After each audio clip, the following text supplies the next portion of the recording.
reaktiv yox, proaktiv olmaq. Nə Samburda mən onu görmürəm, nə Farajda nə onu görmürəm, nə Reza Balada o yoxdur. Neftçinin bu bitiricilik problemi Neftçi azarkeşləri bitirdi də, yəni. Əgər sən Qarabağ kimi bir komandaya əks hücum üzərində oyun qurursansa, epizodları dəyərləndirməyi bacarmalısan. Turantovuz həm təcrübəsi ilə, həm oyun planı ilə daha üstün oynadı və qalib gəldi. Aşağı blokda oynayan komandaya qarşı hal-hazırda Zirənin heç nəyi yoxdur. Zirə ötən mövsüm əslində çox yaxşı komanda hücumu qurmağı bacarmışdı. Bu mövsüm baxırsan ki, qol vurmağa çətinlik çəkir Zirə. Bu bir aylıq fasilədə Kəpəzin taleyi həll olunacaq. Bu oyunçunun indidən birinci dəqiqədən ortaya buraxıb orada qasdı tutdu oynayırlar. Orada mübarizə gedir hər santimetrə görə. Orada onun gücün boş yerə itirməyin mənası yoxdur. Ənənəvi olaraq ani top itkilərində və əks hücumlarında necə reaksiya verəcəyini Sumqayıt komandası hələ də bilmir. Şamaxı oynadı, Araz Naxçıvan isə epizodlarını realizə elədi və qalib gəldi. Xəyal kimi o hücumçun varsa sən çox yaxşı pressing edirsən də, çünki çox topsuz iş görə bilən oyunçudur. Situativ 3-5 dəqiqələri çıxmaq şərti ilə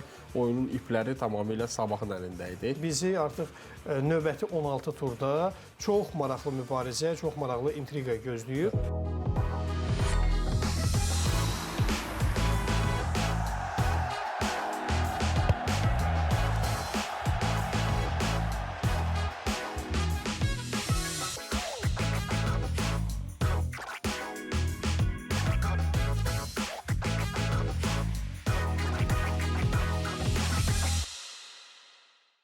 Hər vaxtınız xeyir olsun, hörmətli tamaşaçılar. Off-top efirdədir. Uşaqlar nə var, nə yox, nə edirsiniz? Allah salamatçılıq. Qaydasındadır.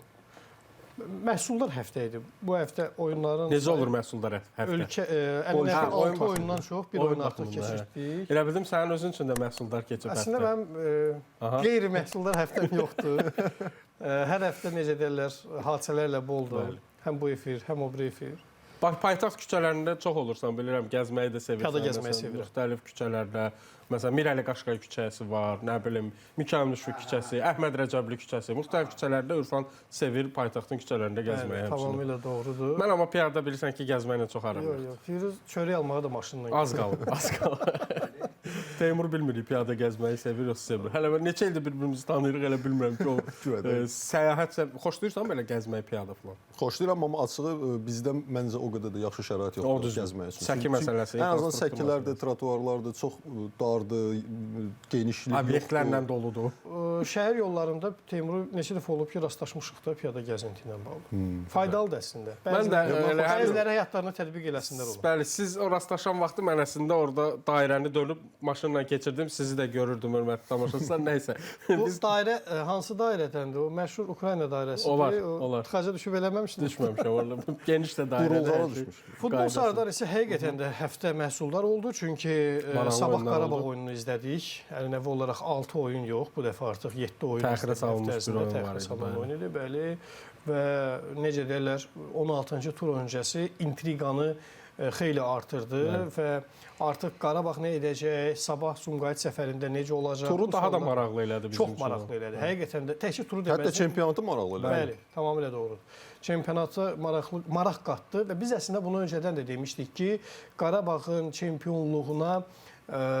çempionluq rəqabətinə qoşulacaq kollektiv, Qarabağla çempionluq rəqabətinə qoşulacaq kollektiv ölkə çempionatına rəq qatacaq. İndiki vəziyyətdə əslində biz bundan əvvəl düşünürdük ki, bu Zirəmi olacaq mövsümdən əvvəl, yoxsa Neftçi möhkəmlənib qayıdacaq, o mu olacaq?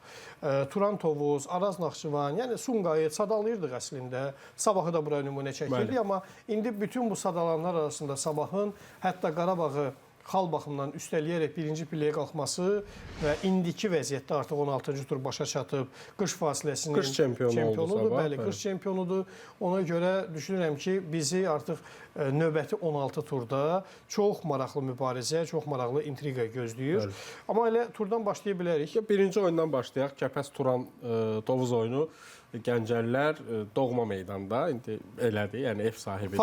Formal olaraq Qərb derbisində bir vaxtların Azərbaycan çempionatının çox böyük afişası idi. Yəni biz uşaqlığımız bizim ona icazə verir, yəni yaşımız icazə verir ki, o vaxtları xatırlayaq ki, ölkədə ən böyük rəqabətlərdən biri də həmçinin Kəpəz Turan Tovuz qarşılaşması idi. Neftçi, Şəmkir, Kəpəz, Turan Tovuz, daha sonra bunlara başqa komandalar Xəzərlənkəran, Qarabağ və digər komandalar. Bakıda qoşuldu, bəli. Bəli, Bakıda qoşuldu. İndi o çox xatirələrə qayıtmayacaq. Elə oyundan danışmağa istəyirəm. Çox uzun da danışmağın adı yoxdur və Kəpəz məğlub oldu. Kəpəzin işi, Kəpəzin vəziyyəti ortadadır. Təbii ki, Turan Tovuz da xüsusilə son oyunlarda, son turlarda daha doğrusu çox da yaxşı oyun göstərmirdi, amma ən azından oturmuş komanda, daha keyfiyyətli heyət bu öz sözün dedi həmin bu oyundadır. Mən dünən xatırlayıram ki, hətta 2 legioner futbolçu ilə da yollarını ayırdı Kəpəz. Yəni Kəpəzdə ciddi iş gedəcək bu istiqamətdə. Çünki yayda bir çox oyunçular gəldi, Adil Şükürovla alınmadı, sonra yenidən Azər Bağırov qayıtdı ki, bunlara çox təkrar girməyin adı yoxdur. Hər şey ortadadır. Yəni bu bir aylıq fasilədə Kəpəzin taleyi həll olunacaq. Bu mənə elə gəlir ki, dəqiq məsələdir. Turan Tovuz layiq olduğu, belə deyək, üstün oynadığı, yəni oyunu rəqibindən düzdür. Çox elə dəhşət baxımlı oyun izlədik mi? Məncə izləmədik ki, bu komandaların oyunundan çox baxımlı, sürətli, yüksək tempin olduğu bir oyun gözləmək də məncə biraz sadəlövlük olardı. Amma Turan Tovuz həm təcrübəsi ilə, həm oyun planı ilə daha üstün oynadı və qalib gəldi. Oyuna gəlincə, bu dəfə nə Paço, nə Ohori Kəpəzi xilas edə bilmədi. Biz bundan əvvəlki oyunlarda xatırlayırsınız da, yəni Ohorinin qolları ilə həm kubokda, həm ölkə çempionatında qələbə qazandığını, ondan əvvəlki oyunlarda digərlərini fərqlənə bilmədiyi halda Paçonun fərqlənərək komandasını xilas etdiyi oyunlardan danışmışıq. Amma Turan Tovuzla qarşılaşmada nə Ohori, nə Paço, nə də bir başqası Kəpəzi məğlubiyyətdən xilas edə bilmədi. Adətən Kəpəz hansısa bir futbolçunun sahəsində bunu demək olar ki, bacarırdı və həmin futbolçunun individuallığı, fərdi keyfiyyətləri sayəsində epizodları dəyərləndirməyi bacarırdı. Ümumilikdə komanda oyununda qırılmaların biz dəfələrlə burada müzakirəsini də aparmışıq. Turan Tovuzun isə sevdiyi tərz var, standart vəziyyətləri necə deyirlər, layiqincə dəyərləndirmək ki, elə birinci qolda da biz bunun şahidi olduq. Kəpəzin müdafiədəki problemlərinə toxundu Firuz. Mən düşünürəm Kəpəzin elə ötən mövsümdə bənzər problemi vardı. Sadəcə olaraq Azər Baxırov əlindəki imkanlar sayəsində o zəif nöqtəni minimum həddə çatdırmağı bacarmışdı. Yəni o daraltmağı bacarmışdı o zəif nöqtəni. Düşünək ki, bir yaradır və bu yaranı sən bloklaşdırmağı bacarırsan, bloklaya bilirsən.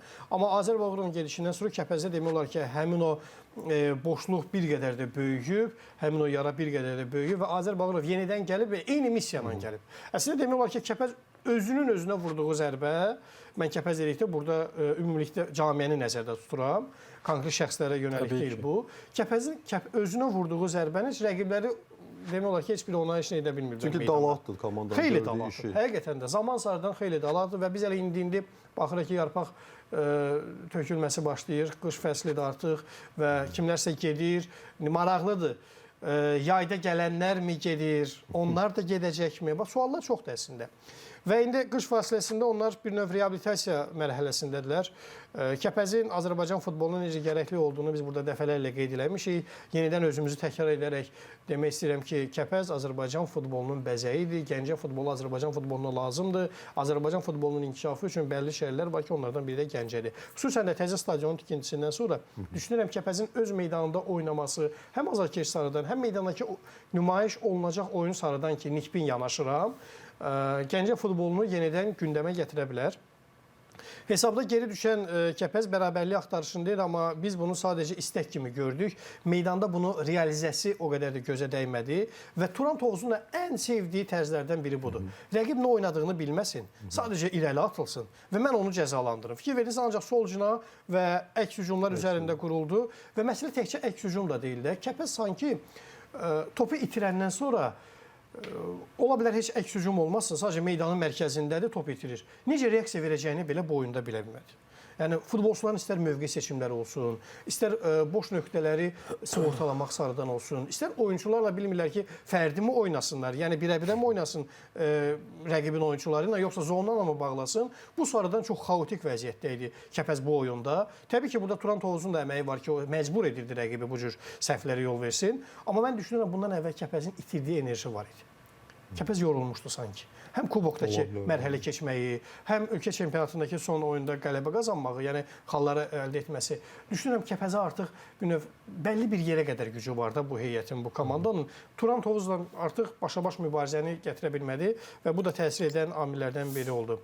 Turan Tovuz isə o cür necə deyirlər, vəziyyətləri çox sevir. Rəqib bir panikaya düşsün, həyəcana düşsün. Mən onu necə cəzalandırmağı bilirəm. Bu Turan Tovuza xas xüsusiyyətdir.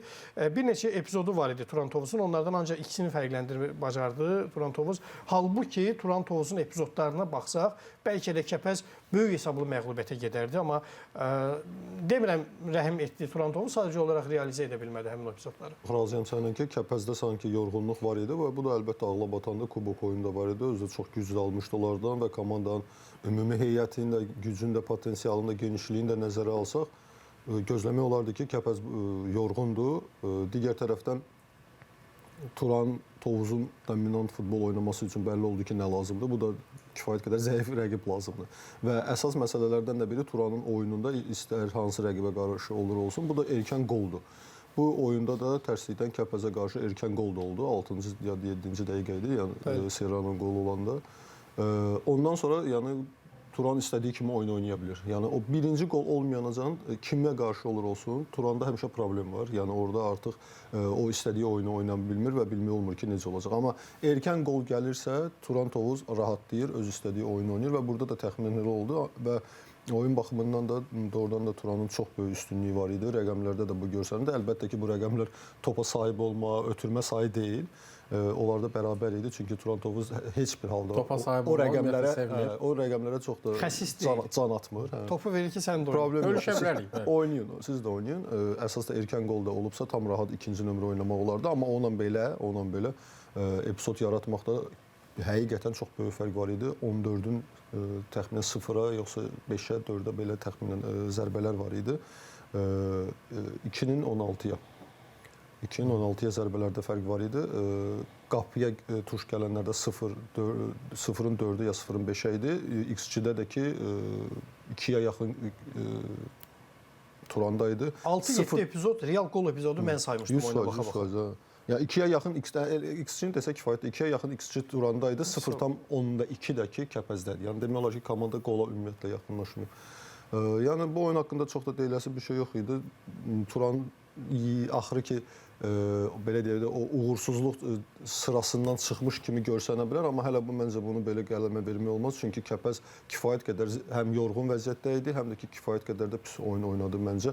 Ona görə Turan üçün çox rahat bir oyun oldu. İndi bundan sonraki turlarda baxmaq lazımdır ki, sonra nə edəcək. Əslində Turan Tovuzun bu oyunda qələbə qazanması turnir cədvəlinin ekvatordan yuxarı hissəsində böyük dəyişikliklərə gətirib çıxardı.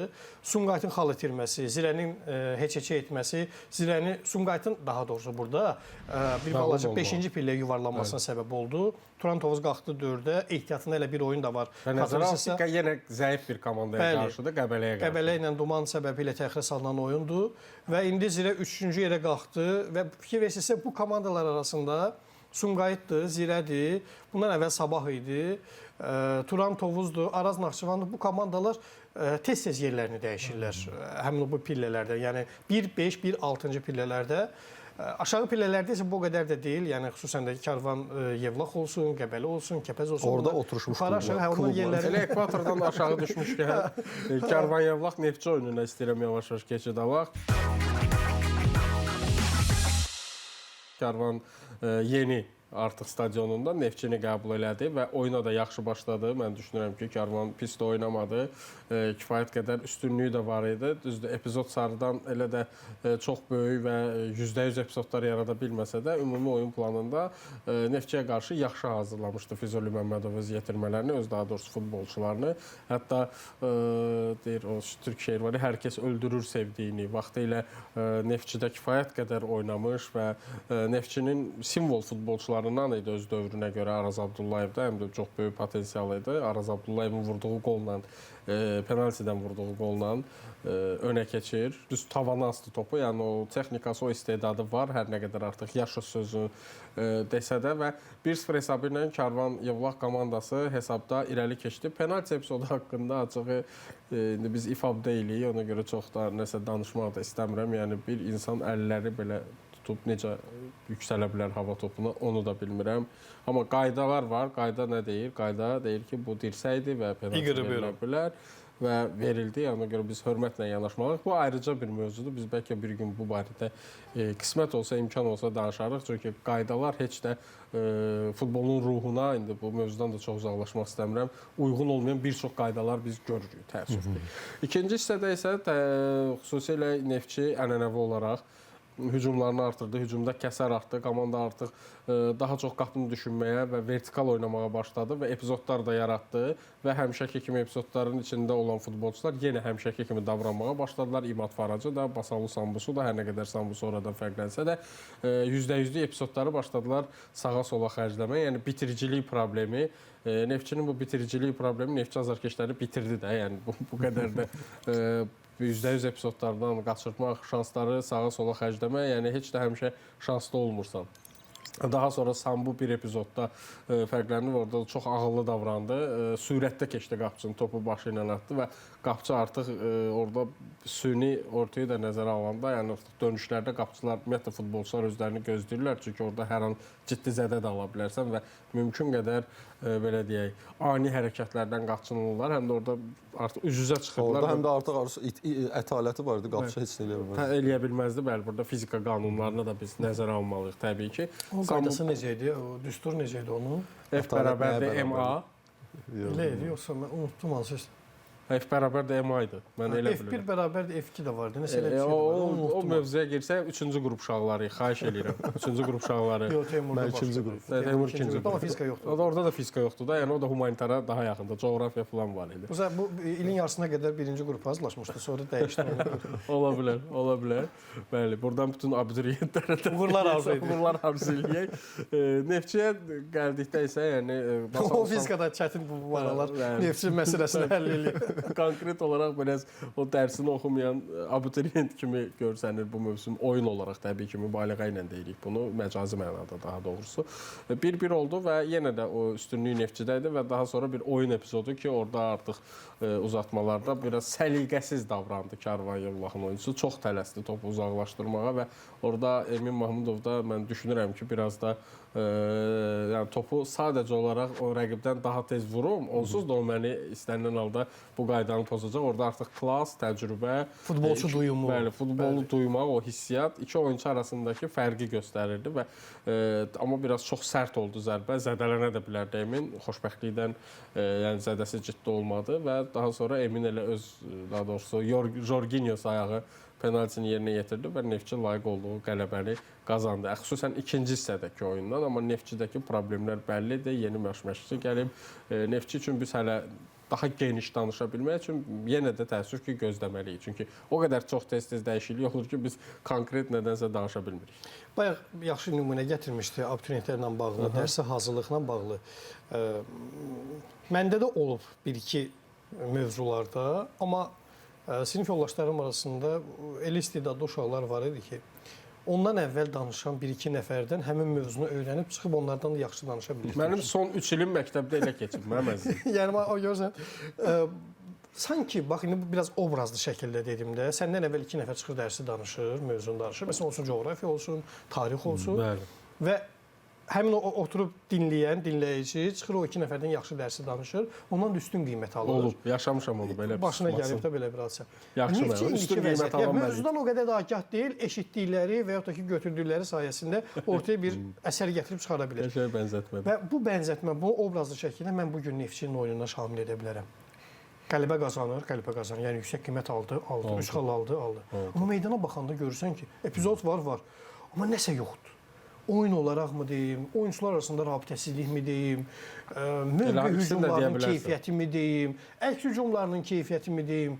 Yəni baxırsan o qədər zövq ala bilmirsən. Deyə bilərsən Ufam. Çünki qapıçı səhvi mi deyim, müdafiəyə gecikmək mi deyim, Igor Ribera kimi biz ötən mövsüm deyirdik ki, yəni bu öz mövqeyində ən yaxşılardan 11-yə salmışdıq biz onu, yoxsa yox? Yox, amma Yox, amma namizəd yəni adı hallanmış mərkəzdən 3 mərkəzdən elə bil ki, biri idi də bizim üçün. Yəni üçlü müdafiə oynasaydıq bir Igor Ribeiro olacaqdı. Və hətta mən deyim ki sizə, həmin mövsümün sonunda, ötən mövsümün sonunda hazırda çempionluq uğrunda mübarizə aparan komandalara desən ki, heyətinizdə Igor Ribeiro kimi bir futbolçunu istəyərsinizmi?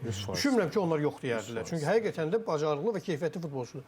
Amma Neftçidə bilmirəm orada nə hansı ab-hava baş verdi ki, bu futbolçu bu qədər səhvlərə, təbii ki, o zədəsi məsələsi də var idi. Amma ardıcıl iki oyunda kritik səhvlərə yol verir. Bundan əvvəlki oyunda Sumqayıtla qarşılaşmada biz keçən dəfə də bu haqda danışdıq. Topu uzaqlaşdırmaq və ötürmə etmək əvəzinə yerdə yatan futbolçuya yəni bilərəkdən zərbə vurdu və həmin o zərbə də pasa çevrildi, ötürməyə çevrildi. İndi də düzdür, mən də deyirəm ki, o görmədi oyunçunu, əl açıldı, dəydi. Amma əgər ki, sən bilirsən ki, qaydalar sənin bu cür təmasına penalti dəyər verəcək, ona görə sən, necə deyirlər, bunu maksimum ehtiyatlı olmalısan. O ki, qaldı Karvanla bağlı ilk dəqiqələrdə vurulan qol idi, ofsayt səbəbilə təxirə salındı. Mən həmin epizoda açığı deyim ki, əminliklə ofsayt var idi. Mən bir tamaşaçı kimi baxaraq deyə bilmirəm. Texniki imkanlar elə olmalıdır ki, həm biz izləyicilər üçün mənzərə tam aydınlığı ilə, tam çılpaqlığı ilə bizə təqdim olunsun, həm də hakimlər tənlik həll edilmiş kimi vəziyyətdə qalmasınlar. Çünki bilirik ki, elə yuxarı aşağı onlar da bizim baxdığımız kimi baxırlar da epizodlara. Niyə biz onları sanki zərbə altına vururuq ki, sabah istənilən tərəf, istənilən azarkeş məsələni öz prizmasından dəyərləndirsin. Ona görə texniki imkanlar artırılmalıdır. Xüsusən də son turlarda bu cür epizodlarla bağlı, bundan əvvəlki turlarda da əslində var idi, Neftçinin oyunu var idi, o daban məsələsi.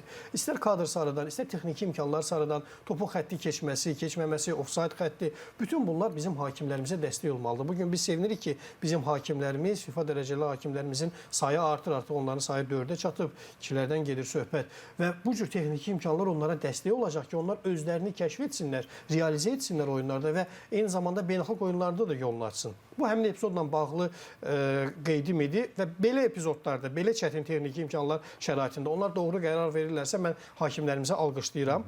Kənan Piriçin ayaqla oyunu xoşuma gəlmədi bu qarşılaşmada. Əslində bundan əvvəlki oyunlarda da Kənan Piriçin bəzi səhvlər etdiyini biz görürdük, bunu qeyd edirdik. Amma sırf ayaqla oyunda, oyunun gedişatına təsir edəcək, hətta bir epizod var idi, az qala rəqib də orada yararlana bilərdi.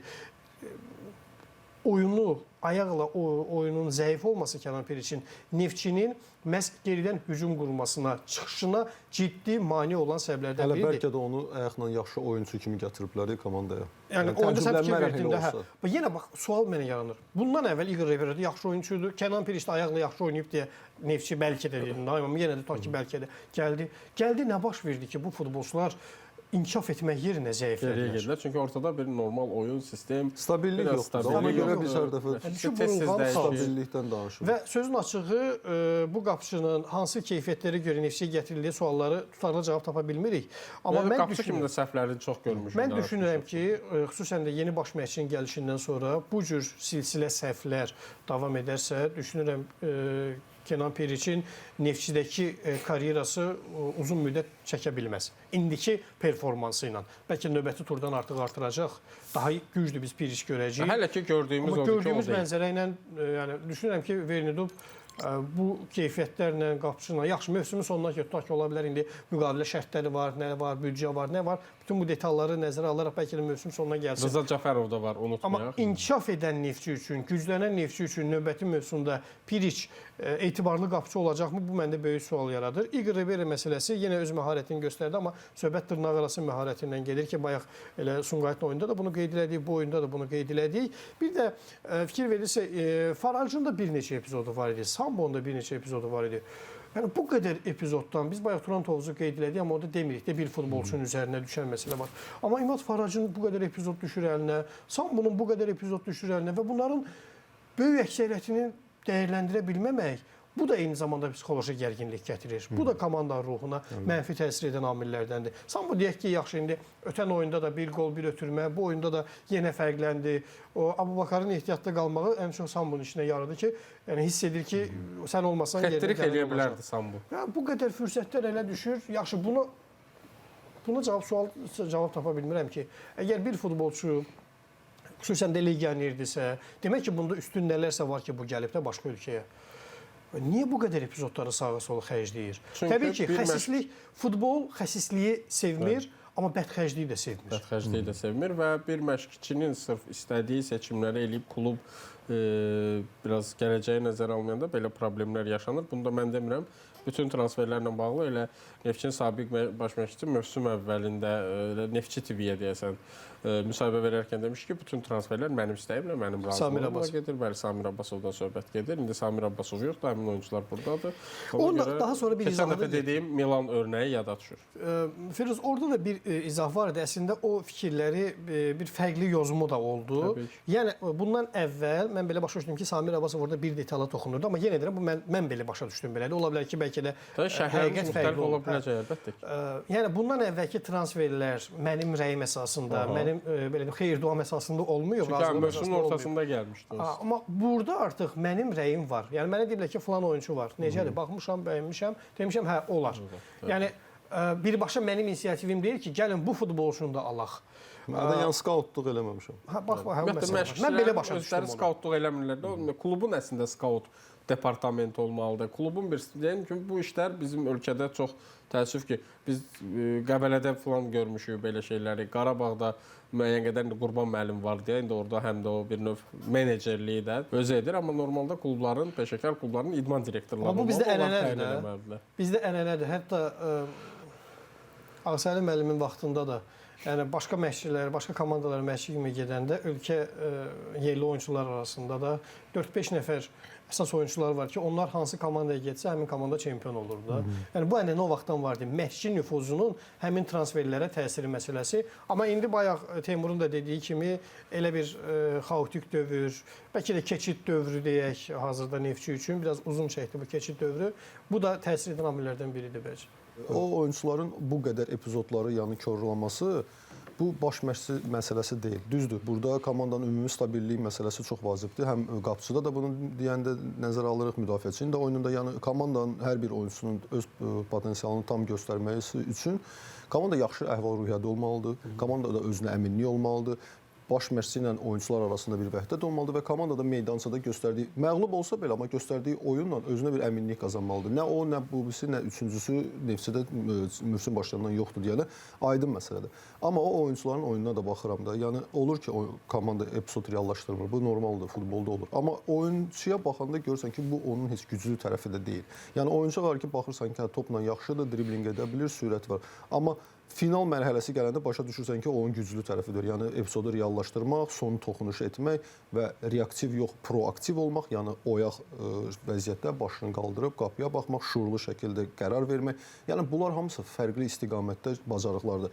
Nə Sambuda mən onu görmürəm, nə Farajda nə onu görmürəm, nə Reza Balada o yoxdur, nə Vargas da yoxdur. Vargas bəlkə də o komandanın ola bilsin ən güclü oyunçudur, amma o oyunçu hədsiz dərəcədə çox top saxlayır özündə. Hədsiz dərəcədə çox topu öz üzərində götürür. Halbuki playmakerə o qədər top özündə saxlayıb, o qədər top aparıb, o qədər driblinqə 2-3 nəfərin üstünə getməyə ehtiyac yoxdur. Yəni daha çox driblinqə getməlidir wingerlər, hansılar ki məhdud çərçivədədirlər və orada ya keçməlisən ya da proqressiv ötürmə etmə şansın azdır. Amma ortada oyunçu çox driblinqə eləməyə ehtiyac yoxdur. Onun proqressiv ötürmə etmə diapazonu çox genişdir. Hərəkət diapazonu. Eninə paylamalıdır. Əlbəttə, sən ara pasları çox ata bilirsən. Ona görə winger kimi bəli, sən birə-bir ancaq kəsərli gediş eləməlisən. Amma 10 nömrə kimi hədsiz dərəcədə top saxlayır və bu düzgün oyun deyil. İndi mən bilmirəm Vernudub bu haqda nə fikirləşir, amma şəxsən mənim üçün bəllidir ki, o 10 nömrə kimi yaxşı oyunçu deyil. Onun yerinə Emin olmalıdır. O Eminin arxasında 2 dənə dayaq zonan yaxşı bəlkə də bilən oyunçularımız Metsi ola bilər, Delmeyda ola bilər və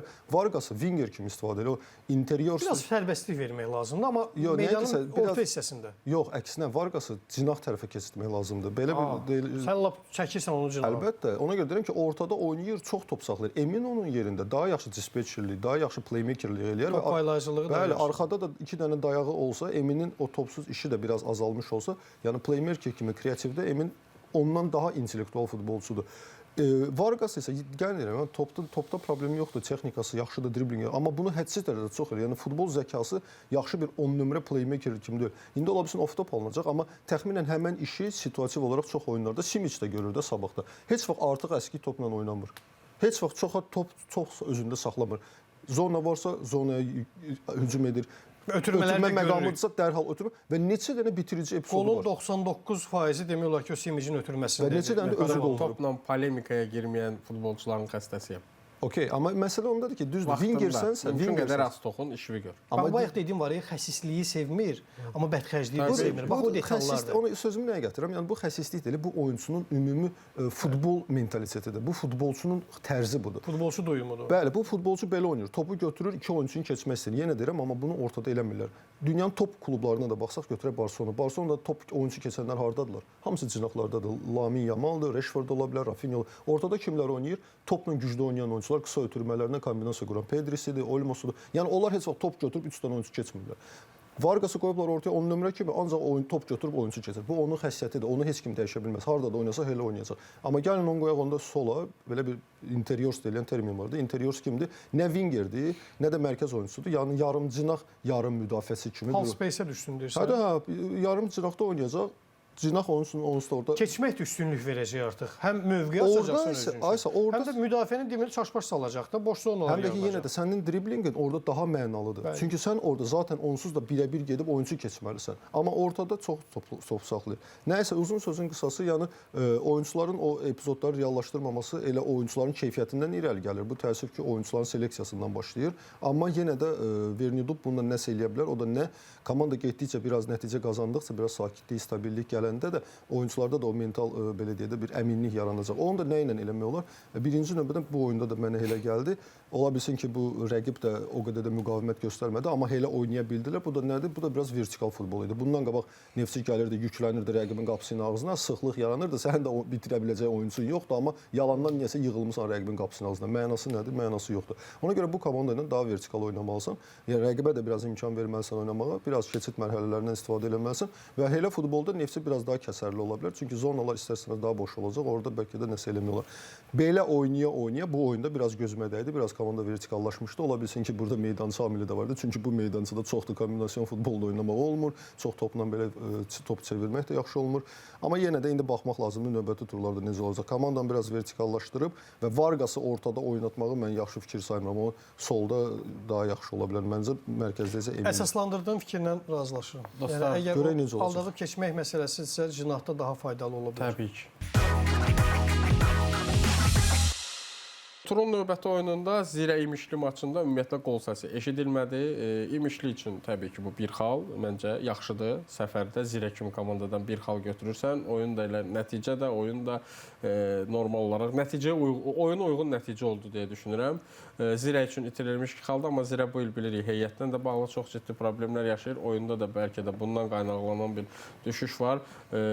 Turun belə biraz baxımlılıq cəhətdən də belə daha az baxımlı oyunlarından birinin şahid olduq ki, nəticə də onsuz da özlüyündə bunu əks etdirir. Amma yenə də deyirəm, istənilən halda İmişlinin bu topladığı xallar onu hardasa mən düşünürəm ki, bir 5-6 tur sonra hətta İmişli son 3 komandadan Qəbələ, Kəpəz və Karvan Yevlaxdan kifayət qədər aralanacaq və özünü daha rahat hiss eləyəcək və artıq yerini tam təmin eləmiş olacaq elitada. Əslində bu oyunda tərəflər bir xal qazandılar. Bunu İmişli üçün qələbəyə bərabər bir nəticə saymaq olar. Səfərdə Zirə komandası ötən mövsümün medalçısıdır və sən həmin komandadan səfərdə xal alırsan. Bu çox yaxşıdır. Qəbələ, Karvan, Yevlax ki, həmin o adların çəkdiyin aşağı zirzəmidə qeyriləşən komandalar, onlar Zirə ilə bunu bacaracaqlarmı inanmıram. Amma İmişlinin oyun tərzi elədir ki, Zirədən bu xal almağı bacardı. Zirə üçün isə məhz outsiderlər sayılan komandadan qələbə qazanmaması çox ciddi, necə deyirlər, həyəcan siqnalı olmalıdır, ciddi siqnal olmalıdır Zirə üçün və Zirə komandası bu qış fasiləsində düşünürəm ki, bütün bu boşluqlarını aradan qaldırmalıdır. Çünki Zirə də ambisiyalı, eyni zamanda hədəfi olan komandadır ölkə çempionatında. Onlar yenə Avrokuboklara hədəfləyirlər, yenə medal qazanmaq uğruna mübarizə aparırlar. Bu oyun barədə qeyd edəcəyim xüsusi bir oyun yoxdur. Səmimi deyim ki, oyun da o qədər də baxımlı oyun keçmədi. Bir-iki epizodları çıxmaq şərti ilə, amma ümumilikdə sıxıcı oyun oldu. Mən sənin lap yervə deyərdim ki, o təbil siqnalları alarm rejimindədir artıq məncə Zirədə amma onun da açılması da bəllidir. Çünki kifayət qədər çox itkilər var, travmalar var. Ona görə komanda istədiyi kimi optimal oyun oynaya bilmir. Çünki demək olar ki, heç bir oyunda istədiyi o əsas heyətlə çıxa bilmir. Əsas heyətin çox sayılı oyunçuları yoxdur. Ona görə Zirə üçün bu zərbədir və nəzərə alsaq ki, bu mənim fikrimcə belədir ki, bu mövsüm öncəsi də kifayət qədər komanda güclənməmişdi. Yəni hiss olunur ki, komandanın artıq itkilər oldu. Suma getdi, getdi. Yəni güclü oyunçular itirdi, amma Konatini transfer edilər. İlk oyunda zədələndi Avropa kubokda. O da ki, həmən mövqe deyil də. Yəni sənin hücumdan 2 dənə əsas oyunçu itirirsən, amma hücuma bir dənə oyunçu alırsan, o da zədələnir, mövsümlük çıxır. Bəli. Nəysə, yəni Zirəm belə demək olar ki, problemləri bəllidir. Yəni bu yaxşı halındır. Yəni heç olmasa bilirsən, problemi bilirsən. Heç olmasa bilirsən ki, dərdin nədir. Neftçidəki kimi bilmirsən ki, nədir, nə baş verir. Bu yaxşı haldır. Oyuna gəlincə isə mən keçən dəfə də müzakirə edəndə mən hətta İmişdən qələbə gözləyirdim. Yəni demişdim ki, qələbə. Düzdür, biraz şişirtmişdim, amma Zirənin onları dəqiq udacağını mən açığı inanmırdım. Yadıma gəlir həmin epizod biz danışdıq, orada eləşmişdin özdə. Dedim Zirə udacaq. Dedim yəni İmişli Zirəni oynayacaq. İmişli udacaq bağışla. Dedim mən İmişli udacaq. Dedim görək nə olur. Dedim nə olacaq? İmişli udacaq. Orada da məsələyə İmişli prizmasından yanaşmışdıq ki, yəni İmişli Zirəyə gedib uduzarmı? Biraz orada tərəddüd var. Yəni inanmadıq ki, İmişli uduzar. İmişli çox yaxşı formadadır və İmişlidə təəccübləndirən məni xoş gələn nədir? Maraqlıdır onun oyununa baxmaq. Çünki çox az saylı oyunçu ilə çox böyük optimal sahə doldura bilirlər. Bu əslinə qalsa çox yaxşı futbol, yəni taktiki potensialıdır və bunu mən inanıram ki, baş məşqçi olaraq ötürür və bunu hər dəfə də görürsən ki, 3 oyunçu ilə, 4 oyunçu ilə elə yaxşı meydançaya səpələnirlər hər bir keçid mərhələsində ki, çox belə deyək də uğurlu yerlər, çox belə deyək də təhlükəli zonalar yaxşı doldura bilirlər. Yəni ikinci tərəfdən də ki, aşağı blokda oynayan komandaya qarşı hal-hazırda Zirənin heç nəyi yoxdur. Heç nəyi yoxdur. Yəni topu ver Zirəyə, Zirə işini eləyə bilməzək. Çünki həmin o itkilərə görə. Ötən mövsüm Zirənin hücumda olan 3 futbolçusu yuxarı-aşağı eyni sayda qol vurmuşdu. 9, 10, 11, Uçikin 11 qolu var idi, nə bilim digərlərində həmçinin. Bu il baxırsan tamamilə fərqli mənzərədir. Və heç bir də yoxdur. Heç bir də yoxdur. Yəni baxırsan ki, David Volkov da var idi. Yəni yoxdur deyəndə o baxımdan nəzərdə tutduq. Həm Zədə, həm də ki, gedən oyunçular. Yəni əgər sənin ön xəttin bərabər səviyyədə qollar vurubsa, demək ki, sən keyfiyyətli komanda oyunu nümayiş etdirmisən. Bir nəfər bombardir olursa, irəli çıxırsa, hamıdan fərqlənirsə, demək ki, sən bir nəfərin üzərində qurulan bir oyun tərzini seçirsən. Zirə ötən mövsüm əslində çox yaxşı komanda hücumu qurmağı bacarmışdı və həmin qollar da ona görə səpələnmişdi. Bu mövsüm baxırsan ki, qol vurmağa çətinlik çəkir Zirə. Çünki yenə deyirəm, yəni kim topu Zirəyə versə, demək olar ki, 60% artıq heç əsası var. Çünki Zirə aşağı bloka qarşı nəsə eləyəcək oyunçusu yoxdur. Demək olar bir dənə oyunçu orada Papudur. 17 xalı var hazırda İmişlinin. Nəzərə alsaq ki, bir texniki məğlubiyyəti də var və qələbə qazanmışdı hər bir oyunda. 20 xalla hazırda Şamaxınla Neftçi ilə bərabər ola bilərdi. Bu isə o deməkdir ki, bir-iki oyunu da qələbə qazansan, sən yavaş-yavaş Avrokubok iddianı da ortaya qoya bilərsən. Çünki yuxarı pillələrdə 26 xal var, bu 2 qələbə deməkdir. Bir sözlə Zirə İmişli oyunu haqqında, yəni oyun necə başladı, elə də bitdi. Hakim mərkəzi cəmi 2 dəfə göstərdi, o da ki, start fiti verəndə. Bir sözlə yəni bu cür. Qəbələ Qarabağ oyununda 3 qolun şahidi olduq. Firuz, buyur Qəbələ Qarabağ oyununda. Qəbələ Qarabağ oyununda Qəbələ həmişəki kimi gözlədiyimiz kimi oynadı və özünə görə epizodlar da yaratdı və yenə də epizodlarla bağlı Neftçidə olduğu kimi, hətta Neftçidən də daha çoxdur. Orada da bitiricilik problemi var. Bir də oyunda təbii ki, erkən qol oldu. Qəbələ hesabı açdı. Buntiç də əlindən gələn elədi, sözün hər iki mənasında. Ki bu biraz da Buntiçin nəyə görə 3-cü qapçı artıq olduğu ki Qarabağa gələndə Koxalskidən rəqabətə girsin deyə alınmış qapçılardan biri idi. Yəni daha doğrusu o ikinci qapçı kimi görünürdü hətta bir müddət. Amma indi artıq normal olaraq Şahrutdinin belə gerisindədir və yaxşı alınmadı. Yəni Buntiçin Qarabağ karyerası görünür ki, bəlkə də çox da uzun olmayacaq. Mövsümün sonunda ayrıla da bilər. Hətta legioner limiti davam eləsəydi, mən düşünürəm Qarabağ onu yolları da ayırardı. Çünki üçüncü qapçı, xarici qapçı saxlamaq çox da məntiqli görünmür. O məsələyə toxunacaqdım. Birincisi Buntiçə gözlədiyi qədər start heyətdə yer verilmədi. Düşünürəm bu da ali epizodlarda və yaxud da ki, bu cür epizodlarda qapçıya onun performansına təsir edən amildir. Oyun stabilliyi yox idi, yəni mütəmadi olaraq oyuna çıxmır. Bu da düşünürəm performansa təsir edən amildir və digər sual yaranacaq. Əgər Buntiç Koxalski ilə rəqabət yaransın, etimad göstərilsin deyə alınmışdısa və əgər özünü doğrultmursa, qışda gedə bilərmi və yaxud ki, mövsüm sonunda gedə bilərmi? Bax, bu suallar yaranır. Amma Şahrutdinin də zədəli olması və yerli qapçılar arasında Qarabağ hələ ki heyətində və xüsusən də sonra Avrokubok oynayacaq, yerli qapıçılardan kimə etimad göstərəcək, biraz o tərəddüdlər üçün düşünürəm legioner üst tutmuşdu. Mən başa düşürəm, amma istənilən halda Şahrüddin də olsa qayıdacaq və Avrokubok oyunlarına da hələ bir aydan çox vaxt var. Yəni bir aydan Mövsümün əvvəlini nəzərdə tutur. Yox, bildim. Ümumiyyətlə deyirəm ki, yəni ümumiyyətlə Buntiçin yerinə Koxaski ilə də başlama olardı. Çünki Koxaski möhtəşəm mövsüm keçirir.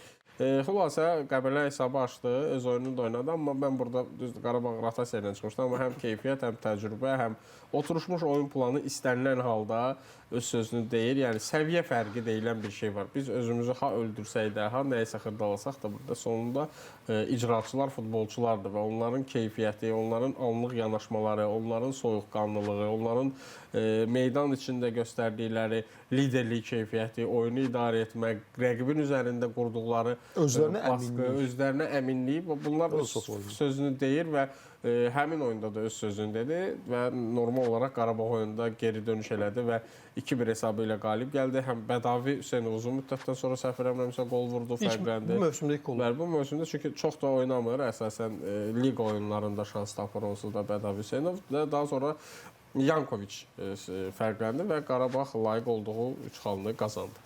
Çox da eləsi bir şey yoxdur bu oyunda. Yəni yenə də klassik Qəbələ idi, hansı ki yaxşı başlamışdı, hücuma da yaxşı qaçırdı. Yenə də Ovusonun bir ovucu epizodları var idi, hansılar ki yerinə yetirə bilmədilər, amma Bunčić kömək elədi. Yəni Bunčić kömək eləməsəydi Ovuson vura bilməyəcəkdi. Yəni ondan da yaxşı epizodlar var idi demək olar, onları da heç vurmadı. Qarabağdakı Qarabağ idi, yəni yenə də rotasiyadan çıxmışdı, amma bu güc fərqi öz sözünü deyir. Ona görə məncə burada qəribə bir şey baş vermədi. Təəssürat yaranır ki, yəni Qəbələ hər oyundan oyuna, yəni problemlə üzləşir. Yəni görürsən ki, komanda sanki enişə gedir, amma növbəti oyunda da görürsən ki, heç bir dəyişiklik yoxdur. Həmin ətalətlə komanda oyun oynayır. Yəni komanda nəsə dəyişiklik eləmir, nə taktiki baxımından, nə realizasiya baxımından, nə deyim ki, güclü bir rotasiya baş vermir. Həmin heyətdir, həmin oyundur və həmin belə deyək də negativ nəticələrdir. Qəbələ adına yenə əks hücum üzərində qurulan oyun izlədik.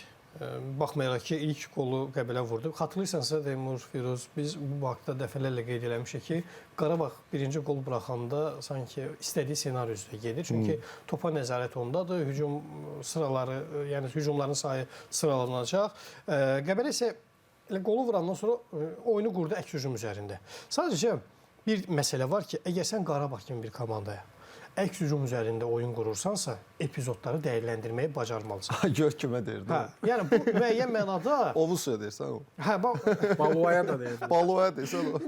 Bu qədər epizod düşsün. Nə qədər epizod var idi? Həqiqətən düşünürəm. Hər oyun elədi də. Düşünürəm bir Turan Tovuzun oyununda oldu bu qədər, yəni olub. İmkan əlinə düşdü, fərqlənə bilmədi. Bir də Qəbələdə idi. Əslində Neftçidə də var idi, amma Qəbələ burada düşünürəm ya birinci, ya ikinci yerdə ola bilərdi. Yəni yaxalayırsan rəqibi əks hücumlarda, amma heç birini dəyərləndirə bilmirsən və bu cür üstünlüyü ələ verirsənsə, sırf əks hücumlardan qurulan hücumların üstünlüyündən gedir söhbət.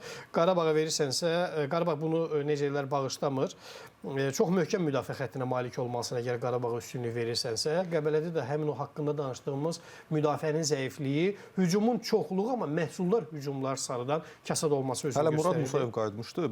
Hiss olunur ki, biraz müdafiə özünə gəlmişdi. Bir balaca təsirini göstərir. Yoxsa başqa cür ola bilərdi. Hissənin sonunda isə Ramil Şeydayevin epizodu var idi ki, boş qapıda yəni topu keçirə bilmədi. Ən çətin olanı elədi, topu kənara vurdu və həmin epizoddan sonra... Hətta kənara yox, tirin üstündən tirin üstündən getdi, ayısı oldu. Həmin epizoddan sonra düşündüm ki, hə, bax, hələ Ramil Şeydayevin bir müddətdə toparlanmasına ehtiyac var. Amma Ramil Şeydayev, bir daha bunu qeyd eləmək istəyirəm. Ramil Şeydayevi Qurban Qurbanov yaxşı, necə deyərlər o, yəni biraz da kobud deyəcəm bunu, rəndələyə bilsə, biraz da yəni əvvəlki formasına qaytıra bilsə, toparlaya bilsə bu futbolçunu, Ramil Şeydayev tərzdə yerli hücumçularımız çox kasaddır. Legioner futbolçularımız belə barmaqla sayılacaq qədərdir. Qarabağda isə ümumiyyətlə yoxdur. Qarabağda ümumiyyətlə yoxdur, təbii ki. Ona görə Ramil Şeydayevi necə deyirlər, olsun bu epizodda boşa verdi, amma elə bir ani epizodda Ramil Şeydayev Qarabağa fayda verəcək ki, biz deyəcəyik ki, bax, gəldi həmin an, qayıtdı Ramil. Və həm də ki, indi azarkeş tərəfdən ona baxırsan ki, yəni necə toxunuş elədi, amma baş məşqçi daha çox ona baxır ki, o mövqedə vaxtında gəlib çatdı, yoxsa çatdı. Yəni epizodu axıracan izlədi, yoxsa izləmədi. Növbəti oyun isə Araz Naxçıvan Şamaxı qarşılaşması idi ki, həmin oyunda da Araz Naxçıvan 2-0 hesabı ilə qalib gəldi. Amma məni bir sual maraqlandırır. Bəlkə sizin xəbəriniz olar. Oyun niyə azarkeşsiz keçirilirdi? Nə baş vermişdi? Yəni 120 azarkeşlə oyun keçirmək, azarkeş ya pandemiya dövrünü mənə xatırlatdı da. 120 nəfərin də 20 nəfəri orada, yəni bir daha qeyd edəcəm. O asayişi qoruyan bizim hüquq mühafizə həmkarlarımızı da sahaya yadda saxlayaq. Onlar var, həmkarlarımız da var. Nə bilim tibbi personal, Fövqəladə Hallar Nazirliyinin. Bəlkə stadion çox böyükdür, orada adamlar görsənmir ona görə. Rəqəm bəs 120 nəfər. Statistika deyilən bir şey var. Həmişələrdir. Yəni dostlar, həqiqətən də ölkə çempionatının iki iddialı bir komandasının oyunu, iki bölgə komandasının oyunu və paytaxtda keçirilir. Paytaxtda da, yəni Mərdəkanda Elə burada cavab verdin də özün suala ki, bölgə komandasının oyunu oyun paytaxtda keçirilir. Yəni o sual ritorik sual idi. Bəli, iki bölgə komandası və oyun paytaxtda keçirilir. Məncə kifayət qədər yaxşı cavabdır. Oyuna ümumilikdə baxdıqda Araz Naxçıvan 2-0 hesabı ilə qələbə qazandı. Yəni hesaba baxsan deyərsən ki, Araz Naxçıvanın üstünlüyü ilə keçib bu oyun, amma Kəpəzə də qarşı belə olmuşdu. Hesaba baxanda dördüncü hər şey əladır. Amma tamamilə daha artıq oldu məncə biraz. Tamamilə fərqli bir mənzərənin şahidi idik. Üstünlük Şamaxının tərəfində, epizodlar Şamaxının tərəfində, hücumlar Şamaxının tərəfində, oyun keyfiyyəti Şamaxının tərəfində, amma Kərim Rossinin bir səhvi Araz Naxçıvanın həmin epizoddan yaralanaraq qurduğu hücum və qol Şamaxı bir balaca, necə deyirlər, sonra başladı tələsməyə. Bir balaca ruhdan düşmək deməyim, çünki Ayxan Abbasov imkan verməyəcək futbolçular ruhdan düşsün, amma tələskənlik istərsəmə səhvləri gətirib çıxarırdı. Ardınca da Araz Naxçıvan ikinci qolu vurdu. Şamaxı qola çevirmədiyi anlara görə cəzalandı bu oyunda. Futbolda vurmayana vurarlar prinsipi bir çox hallarda işləyir. Daha üstün tərəf əlbəttə ki Şamaxı idi, amma hesabda biz bunu görə bilmirik. Naxçıvanların qapıçısı Christian Avram əla oynadı bu oyunda və bunu demək lazımdır. Bu qədər epizod yaratdı ki Şamaxı, yəni onların bəlkə də ilk hissədə, ikinci hissənin əvvəlində, hətta oyunun sonlarına doğru sonlarına doğru dedik ki, yəni 1-0 hesabı ilə üstün olan Araz Naxçıvan həmin epizodların biri qolla nəticələnsəydi, fərqli məcraya gedə bilərdi. Şamaxı geri dönüş də edə bilərdi, amma Avram buna imkan vermədi. Birbaşa Karim Rossinin pasivinə yazıram mən Araz Naxçıvanın ilk qolunu. Az əvvəl də bunu qeyd elədim. Yəni heç gözləmədiyim bir yerdə, gözləmədiyim bir futbolçudan ani bir səhv idi ki, Araz Naxçıvan futbolçuları da bunu çox yaxşı dəyərləndirməyi bacardılar. İkinci qolda isə Şamaxının qapıçısı Ricardo Fernandes hesablamanı düzgün aparmadı. Çıxışda inamsız oynadı ki, yekunda da artıq Araz Naxçıvanın qələbəsi 2-0-lıq qələbəsi rəsmiləşdi. Futbol da həyat kimidir dostlar. Çox ədalətsizdir. Xüsusən belə məqamlarda ki, Şamaxın epizodları Edqar Adilxanov qaçırırdı, sonra Kərim Rossi qaçırdırdı. Rüfətin də dönüşdü var idi. Rüfət qaçırdırdı, daha sonra yenidən Kərim Rossi qaçırdırdı, sonra yenə Edqar Adilxanov qaçırırdı. Yəni bu qədər epizodlara girib bunlardan yararlana bilməyəndə ki, oyun olaraq da üstün idi, hər mənada yaxşı idi. Ayxan Abbasov yaxşı hazırlamışdı, məğlub oldular, amma mən yenə də düşünürəm ki, onların haqqını vermək lazımdır. Xüsusilə də məşqçilər korpusunun başda Ayxan müəllim olmaqla ki, komandanı yaxşı hazırlamışlar. Oyunçular da əllərindən gəlirdi, amma futbolda belə şeylər olur. Bəzən günündə olmursan, bəzən top qapıdan keçmək istəmir. Rəqib isə 2 epizod yaranır. Xüsusilə birinci qolda biz gördükdə top elə bir yerə getdi ki, yəni sənin 3 metrdən, 5 metrdən vurduğun toplar qapıya düşmür, amma olur belə şeylər futbolda və Araz Naxçıvan yaxşı oynamasa da 3 xalını qazandı. Bu oyundan bağlı Ürfanın dediklərindən sonra açığı çox da yəni analiz olunması bir tərəfi yoxdur ki, oyun ortada idi, yəni görünən mənzərə ortadaydı. Şamaxı oynadı, Araz Naxçıvan isə epizodlarını realizə elədi və qalib gəldi. Bir dənə əlavə edəcəm, daha sonra Teymur fikrini əlavə edər. Şamaxının oyununda bəyəndiyim keyfiyyətlərdən biri də top çevirmələri çox sürətli və keyfiyyətli şəkildə bacarmasıdır. Düşünürəm ki, bu da ev tapşırığıdır və məşq prosesində Ayxan Abbasov, onun köməkçisi Elnur Çodarov, düşünürəm ki, bu proseslərin üzərində çox ciddi məşğul olurlar. Çünki meydanda bu özünü göstərir. Ümumiyyətlə, mən də birinci fikrimi başlayacağım məqam səninki ilə yaxşı kəsişir. O da nə demək istirdim? Bu meydançada Şamaxı daha yaxşı oynayırdı. Çünki burada həm təbii örtü idi, həm yaxşı kifayət qədər yaxşı meydançadır örtü baxımından, amma yəni Şamaxı da əlbəttə ki o deyil. Və burada hiss olundu ki, yəni Şamaxı komandası yaxşı meydançada, yaxşı top gedən meydançada həm yaxşı hücum oynaya bilir, həm yeri gələndə epizod da yaxşı yaradır. Çünki öz meydançasında da bundan da qabaq yaxşı oynayırdı. Düzdür, orada bir balaca sanki komanda ikinci hissədə ehtiyat çatışmırdı, biraz enerji çatışmırdı, biraz güc çatışmırdı. Amma burada isə hiss olundu ki, komanda doğrudan da yaxşı hücum futbol oynaya bilir, komanda yaxşı oyunu özü də qura da bilir, meydança imkan verəndə. Digər tərəfdən isə səhv də təəssürat yaranmırdı ki, Şamaxı doğrudan da güclü idi və XG-si də ki, çox yaxın idi Araza. Arazda 2 idi, Şamaxıda 1,7 idi. Özdə onu da deyim ki, bu 1,7 Qarabağın XG-sindən də yüksək idi. Sabahın da Sumqayıta qarşı olan XG-sindən yüksək idi. Onlarda 1,5 və 1,6 idi deyəsən. Səhv eləmirəmsə, bunlarda 1,7-dən də biraz çox. Yəni komanda həqiqətən də kifayət qədər qol epizodu yaratmışdı. Təəssüf ki, yaxşı oynayanda bundan qabaq Şamaxının oyunları vardı ki, yəni heç bunun yarısını da yaratmamışlar, amma bir qolları nətərsə vururdular. Araz maksimumda neçə idi XG? Arazda 2. 2. Amma oyun ərzində baxırdın da çərçivəyə gələn və daha çox yadda qalan, daha çox qol vurmağa üstünlüklər. Sadəcə xırda detallar var. Təhlükə başqa cür hesablanır da. Yaxınlaşma, qapının yanından keçən zərbələr. Nə qədər qola yaxın. Sən ola bilər ki, 2 metrdən qabağında 5 nəfərdən zərbə endirəsən, onun XG çox aşağı olacaq. Bir də var ki, 15 metrdən amma qabağında heç kim olmayanda, onun XG daha yüksək olacaq. O baxımdan yəni yenə də XG çox Şamaxının, yəni hiss olunurdu ki, komanda epizod yaradır, amma biraz bəxtsizlik oldu və digər tərəfdən də ola bilsin ki, Arazın da bəxti gətirdi. Çünki komandaya məncə qalibiyyət çoxdan da lazımdır. Onlara da biraz əminlik lazım idi. Amma haqqını girməyədi Araz Naxçıvanın müəyyən mənada. Adamlar yaxşı müdafiə olundular, qapıçı çox çərçivəli yaxşı oynadılar. Xal lazımdır. Əslində qalsa Şamaxıya qarşı oynamaq da çox çətindir. Bunu da nəzərə almaq lazımdır. Yəni onlar üçün də məncə Araz üçün bu bir sınaq idi və İndi biraz özlərinin gücü ilə, biraz Allahın köməyi ilə məncə bu sınaqdan çıxdılar müsbət. Amma Şamaxı doğrudan da yaxşı oyun oynadı. Kifayət qədər də qollara da heç şeyə də yaxın idi. Məncə biraz bəxtləri gətirmədi. Yəni onu demirəm ki, bəzən o qədər də yaxşı oynamırdılar, amma necəsə qol tapırdılar. Bu oyunda isə kifayət qədər çox yaxşı oyun oynadılar. Amma qol tapamadılar. Bəlkə də ondan ibarətdir ki, Araz Naxçıvan çox pis müdafiə olunur. O epizodları yaratmaq daha asan idi Şamaxıya bu oyunda. Turun son və mərkəzi qarşılaşmasına keçid alaq. Həmin oyunda Sumqayıt öz meydanında Sabahı, qış çempionunu ki, oyuna qədər hələ bunu rəsmiləşdirməmişdi, yəni liderliyi almamışdı. Sabahı qəbul elədi və Sumqayıt 1-3 hesabı ilə məğlub oldu həmin oyunda. Sabah çox yaxşı futbol oynadı. Sabah möhtəşəm başladı oyuna, yəni inanılmaz pressinglə, çox aqressiv, 3-cü zonada, yuxarıda bir epizodda Xəyal Fərzullayevlə başladı. Sumqayıt istədi arxadan oyun qursun, build-up'ını oradan təşkil eləsin və kefil arxası rəqibə qarşı Sumqayıtın futbolçusu topu alanda artıq 2 nəfər Sabahın oyuncusu onun üzərinə rəsmən şığıdılar və artıq onlar dərhal topu uzaqlaşdırmalı oldular. Hətta bir neçə epizodda oyun topla çıxmaq istəyərkən top da itirdilər, epizod da verdilər. Birində cərimə zərbəsi də təyin olundu ki, yəni Sabah çox yaxşı hazırlaşmışdı. Biraz Aleksey İsayevin zədələnərək meydandan çıxmağı düşündürə bilərdi ki, komanda oyun planında problem yaşaya bilər, amma Simic onun yerinə keçdi. Daha çox 8-lik 10-luq kimi oynamağa və meydana Kaxim Paris daxil oldu və ondan sonra komanda solda Aron Maluda, Xəyal mərkəzdə, onsuz da Xəyal ilə başlamışdı və Kaxim Paris sağda oynamağa başladılar və yenə eyni oyun üslubu, yenə eyni oyun planı və bir müddət sonra Saşa heç başa düşdü ki, arxadan onsuz da yəni bu şiddətli pressing altında oyun qurmaq mümkün olmayacaq. Başladı uzun vurmağa.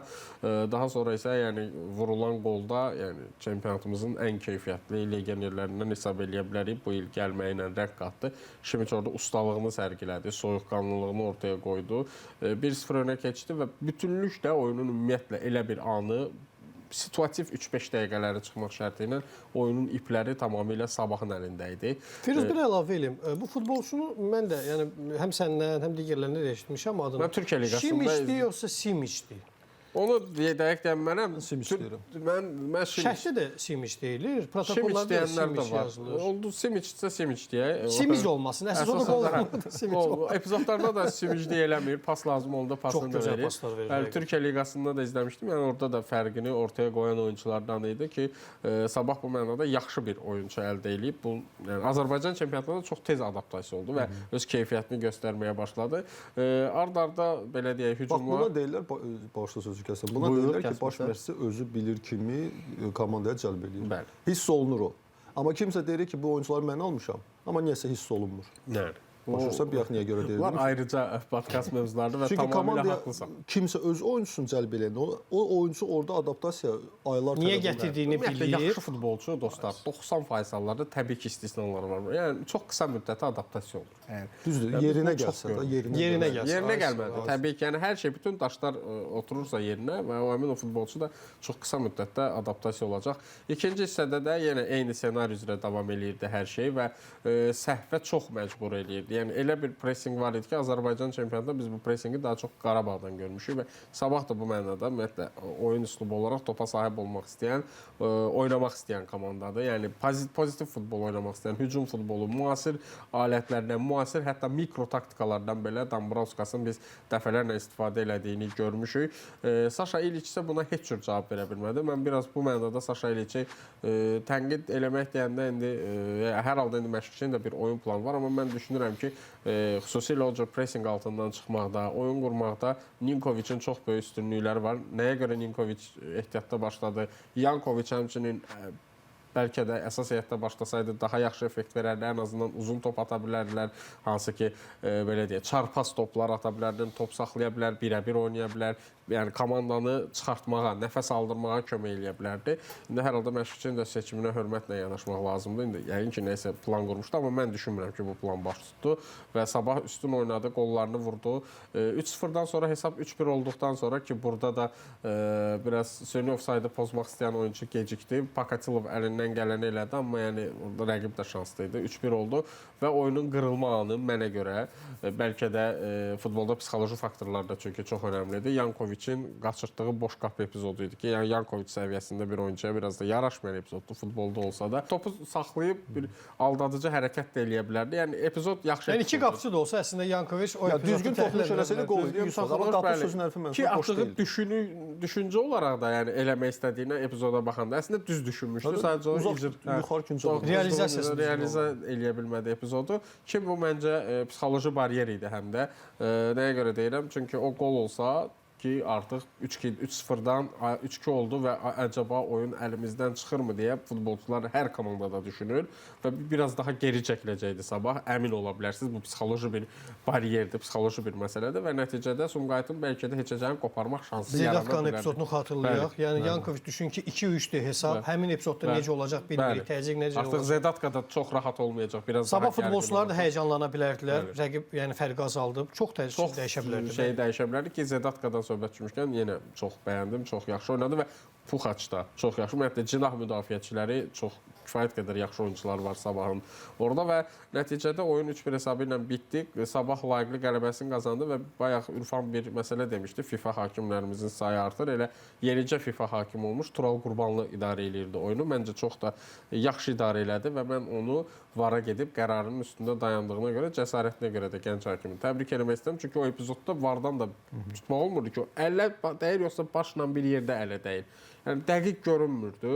Yəni ona görə orada hakimin qərarına baş hakimin, yəni VAR-a çağırılmağı da mən düzgün hesab eləmirəm. Çünki görünmür. Birinci ələ dəyir yoxsa başa dəyir yoxsa eyni anda dəyir yoxsa başdan ələ gedir. Gəlir mənim o dediyim texniki imkanlar məsələsinə ki, görüntülər, məsələn bax Zedatkan epizodu vardı, xəttin keçməsi. Səmimi deyim, məndə şübhələr var ki, top orada keçib keçməyib. Düzdür, hakimi inanmır. Fəhmlə deyirik keçməyib çünki o epizoddan top amma yəni xətti hər halda biz əgər epizodu orada deyilik, biz görüntüyə əsasən deyirik. Orada olan yan xətt hakimi, eyni zamanda digər hakimə futbola çox yaxından baxmayan bir adam. Ona biz necə inandıraq ki, keçməyib? O deyəcək qardaş, mənə normal görüntü ver. Texniki imkanlar elə olmalıdır ki, zərrə şübhəyə yer qalmasın. Şübhə edən insanlar da deyək ki, o artıq öz problemində. Yəni əgər necə ki biz qoyaq ortaya. Faktı qoyaq ortaya. Top qapını keçib, siqnal gəldi hakimə. Vəssalam. Demək ki, artıq qoldur. Keçməyib ki, deməli qol deyil. Qol layını keçdirmək kamera. Qol layını biraz çox bahalıdır. İndi bizi biraz aşa bilər. Yaxşı, o olmasın. Amma ən azından elə sifariş vermək olardı oradan. Elə ən azından yəni kamera belə deyək, bucaqlarını elə təyin eləmək olar ki, heç olmasa o epizodlarda biraz daha keyfiyyətli görüntülər. Bax elə əl epizodu olsun. Baxırsan ki, 2 rakurs var. Hətta indi biz bunu qeyd etmişdik. Hakimlər planları belə bizim baxdıqlarımıza tamaşaçıdan azdır. Yenə də görüntü yaxınlaşdıranda da belə keyfiyyət itir. Urfan, məsələ oradadır ki, onu görüntülərlə həll eləmək olmayacaq. İndi hamısı da olmasa hissə-hissə üzümüzə gələn dünya çempionatında sınaqdan keçiriləcək. Bu top hansı ki, içində çip var, datçik var, hansı ki, hər şeyi hesablayacaq, toxunuş olub, olmayıb, kimə dəyib, kimə birinci dəyib, kimə ikinci dəyib. Bu məsələ belə həll eləmək olar. İkincisi də ki, klublararası dünya çempionatında onlar sınaqdan keçirildi. İndi onlar əməli başa qismən bir hissəsi keçirildi, amma əlavələr də var. Yenilənmələr də göstərirdi. Top ələ dəyib, dəyməyib artıq. İndi bu offside məsələlərində də yenə də texnologiyalar kömək eləməlidir. Yəni bunun təsiri ki, bu görüntülərlə dəqiq eləmək olmur. Həm də ki, bu görüntülərdəki o xətti çəkmək zət da hamısı biraz orada bir mənalı deyil. Yəni necə istəsən çəkə bilərsən. Photoshop nədir? Biraz da bu sosial şəbəkələrdə videolar var. Yəni kim istəyir necə istəyir xətti çəkir eləyir. Yəni müəyyən məndə manipulyasiya edirlər onlar ki, baxın sizi belə aldadırlar. Açıq göstərir ki, bu istəsən belə eləyə bilərsən. Yəni öz nüfuzuna, öz karyerasına niyə o zərbəni vursun? Bu özü də əslində bir Firuzun bayaq dediyi bir ifadə vardı. Ayrı bir podkastın Təbii ki, biz müzakirəsi. demirik ki, hakimlərimiz orada bilə-bilə manipulyasiya edirlər. Sadəcə olaraq imkanlar məhduddur. Yəni mən ancaq onu demək istəyirəm ki, bunu ancaq sırf texnologiyalar sayəsində, yəni necəsə çözmək olar, kökündə çözmək olar da. Yəni ki, hə bəli, necə ki top xətti keçdi, daçik göstərir ki, keçib və belə. Yəni təkrarla heç 1000 dənə insan deyəcək ki, yox mən görmürəm, tam keçib. Bunu bilmək olmayacaq. Yəni istənilən formada mübahisələndirəcəklər və hətta ya qərəzli, ya qərəzsiz öz mövqelərinə uyğun yozada bilərlər. Oyunla bağlı baxdıqca apardığım qeydlər də var. Mən birinci Veljko Simić amilinə istərdim bir toxunum. Dubl etdi və Joylenz Mikelslə qol fərqini 2-yə çatdırdı. Simakalanın da 7 qolu var. Mikels 9 qolla bombardirdi, birinci sıradadır. O bundan əvvəlki oyunlarda fərqlənməsinə görə. İstəyərəm bir proqnoz kimi bunu verim. Əgər elə bu tempdə davam eləsə bu futbolçular, çünki qış fasiləsində qaydandan sonra biraz o tempi bərpa eləmək məsələsi var. Bu tempdə davam edərsə, ən sərrast futbolçular yarışında biz sabahdakı Mikelsdən gedir söhbət. Mikels və Simić mübarizəsini görəcəyik. Yəni mövsümün sonunda bu tempdə davam edərsə futbolçular, yəni zədə olmasını istəyərik. Komandada yəni böyük bir xaos yarada biləcək problem yaşanmasa, mövsümün sonunda bu iki futbolçudan arasında bombardirlik yarışı daha da qızışacaq. Bu da əlbəttə ki, qazanan burada komanda olur, Sabah komandası olur. Sumqayıt komandasına gəlincə, ənənəvi olaraq ani top itkilərində və əks hücumlarında necə reaksiya verəcəyini Sumqayıt komandası hələ də bilmir və xüsusən də mövqe seçimində səhvlərə yol verir. Xatırlayırsınız, 3-cü qola baxın. Yəni orada ani top itkisi, rəqib hücum qurur. Müdafiəçilər bilmirlər ki, top gələn bir tərəfə getsinlər. O Məlik Məmmədin nağılı, yoxsa Cırtdanın nağılında deyir. Səs gələn tərəfə, yoxsa işıq gələn tərəfə. Yəni Sumqayıtın müdafiəçilər bilmirlər ki, mövqeyi qorusunlar, yoxsa onun yanındakı futbolçunun səhvindən rəqibin irəliləməsinə mane olsunlar və bu da əlbəttə ki, Sumqayıt Sabahın yaxşı dəyərləndirə bildiyi, yaxşı yararlana bildiyi bir məsələdir. Sumqayıtın yeganə təsəlli qolunda isə 3 futbolçunu, Sabahın 3 futbolçusu orada çox belə xaotik vəziyyətdə dayanmışlar. Dayandılar onlar. Yəni onlar düşünürəm, yəqin ki, hesabın arxayındır. Hücumun ikinci tempin dayandılar, baxdılar. Bax, sadəcə izləyici. Sabah Sumqayıtın 3 futbolçusu, 3 bəli ki, öz reaksiyası da oydu. Yəni durub baxırsınız, yəni belə. Bəlkə gələsiz. Yəni 3-0 üstünlüyü var. Düşünürəm burada hesabın arxayınlığı var idi ki, yəni bu artıq qələbə bizimdir. Həm də epizodun da məntiqi elə idi ki, onlar birinci epizod deyəsən orada zərbə olur. Onlar başa düşmürlər ki, nə baş verir. Görürlər ki, sən demə burada. Bəli. Yəni əslində olmamalıdır. Əgər ki sən hazırda birinci pillədə qərarlaşırsansa, çempionluğu oynayırsansa, hesabın neçə olmasından olmur. Bu cür texniki səhvlər yol vermək olmaz. Bu da nəzəri səhvdir. Bu səhv daha çox taktikdir, texniki deyil. Nəzəri səhvdir. Yəni burada daha çox nəzəri səhvdir. Taktik yoxdur. Burada nəzəri səhvdir və bu cür səhvləri, məsələn, bu qol oldu. İkinci epizod Yankoviç qol olsaydı, biz təzədən və yaxud da ki, axırda da Zeynətka'nın epizodunda vardan da siqnal gəlsəydi ki, qoldu, biz qayıdacaqdıq yenidən bu birinci qoldakı səhvə ki, bu olmasaydı Sumqayıt komandası o necə ruhlanıb gəlməyəcəkdi. Düzdür, indi bizim də danışdıqlarımız ehtimal üzərindən, amma biz dəfələrlə olub ki, Sabahın 2 top fərqi ilə öndə olduğu və sonradan qələbəni əldə verdiyi nüanslara toxunmuşuq. Bu mövsüm Valdas Dambrauskasın gəlişindən sonra bu sindrom özünü aradan qaldırır yavaş-yavaş. Sovrulub sanki. Yavaş-yavaş sanki bu problemi, bu necə deyirlər, nöqsanı aradan qaldırır. Amma ötən mövsüm Sabahın 2-0 hesabı ilə öndə olduğu, hətta səhv etmirəmsə 3 qolluq üstünlüyü də var idi. Və yaxud elə belə yerlərdə qol öndə olduğu bir anda gəlir heç nə. Ya heç-heçə, ya məğlub olur. Belə nöqsanları var idi. Bu mövsüm bunu aradan qaldırıb. 85-ci dəqiqədə Yankoviçin vura bilmədiyi epizodu xatırlayaq. Ondan bir neçə saniyə əvvəl Yankoviçin vura bilmədiyi Sabahın futbolçusu, yəni orada sanki yuxuluyurdu. Yəni, diqqətlə həmin epizodu təkrar baxsan, təəssüf ki, yenidən biz təqdim edə bilmirik. Yəni Sabahın futbolçusuna yenə də eyni o birinci qoldakı epizod bir süslük əmələ gəldi və Yankoviç də epizodun ardında fürsəti elə aldı. Zeynətka ilə bağlı da məsələni bayaq qeyd elədim. Arzum budur. Təbii ki, bu bir arzudur. İndi arzularla istəklərin üst-üstə düşmədiyi, daha doğrusu reallığın üst-üstə düşmədiyi anlar çox olur. Çox istəyirəm ki, məsələn, bizdə də kadr bolluğu olsun, hakimlərin işini daha da asanlaşdıracaq və mübahisələri aradan qaldıracaq texnoloji imkanlar tətbiq olunsun. Bir daha təkrar bunu deyəcəm. Qalan məsələdir ki, qalır artıq keyfiyyətli futbolu izləmək. Bu keyfiyyətli futbolu da nümayiş etdirəcək komandaların sayı. Ümumiyyətlə Firuz bir məqama toxundu ki, o Ninkoviçin oynamaması, mən belə düşünürəm ki, ümumiyyətlə Sabah da bir növ orta xəttinə toxunuş etmişdi. Yəni o variant var ki, hansında ki Simic ortada oynayır. Yəni o variant deyildi. Yəni gördüyün kimi 3 sırf yarım müdafiəçi var idi. Lepinitsa idi, Lepinitsa idi, Rəhman Əliyev idi, bir də Aleksey İsayev. Yəni gördüyümüz kimi daha balanslı, yəni topsuz oyuna daha çox dağıda biləcək, daha çox yaxşı presinq edə biləcək bir orta idi. Həmçinin də mənə elə gəlir ki, elə Sumqayıt da buna uyğun o ortanı fikirləşmişdi. Nsanı idi, Səbuhi idi, bir də ki Murad idi. Yəni çox dinamik bir ortadır yeri gələndə. Yəni kifayət qədər topsuz həzm var.